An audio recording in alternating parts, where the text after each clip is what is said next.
Cutting 1G 3G 2G 4G, ঠিক আছে, cutting এটা সবাই জানে, কিন্তু আমরা এই টিওটিতে এই জিনিসটাকে আরও সুস্পষ্ট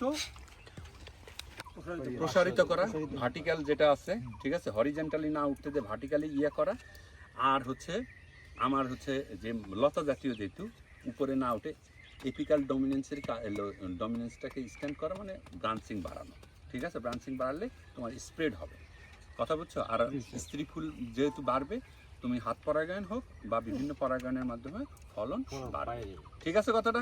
আপাতত কাটিং, এই যে কাটিং করলাম, এই গাছটা ইনজুর হলো না, তাহলে যে কোনো ইনজুর জায়গা থেকে ব্যাকটেরিয়া ইনসার্ট করবে, আমি বলছি না? বিএলবি আক্রমণ হলে কি ঝড়ের পরে পাতা ফেটে যায়, ওখানে ব্যাকটেরিয়া ঢুকে পড়ে, তারপরে তো পাতা শুকিয়ে বিএলবি হচ্ছে, তাহলে ব্যাকটেরিয়ালে এখানে অনুরূপভাবে ব্যাকটেরিয়া আক্রমণ করবে।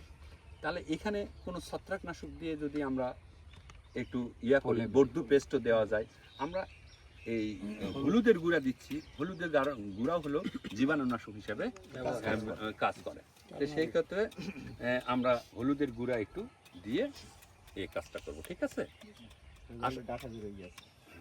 ওকে, তাহলে আমরা সবার কাছে ইয়ে আছে না, কাটার আছে না?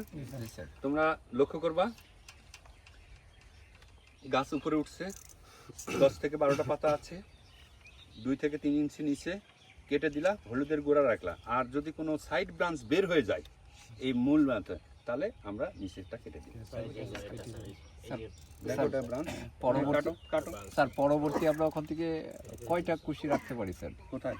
ওখান থেকে আবার যে শাখা হবে স্যার, না জেনারেশন যতগুলো বের হবে বের হোক, তারপরে আবার কাটিং দিব, কাটিং আবার চারটা স্যার না চারটা করে কেটে দিব, ওটা 8 থেকে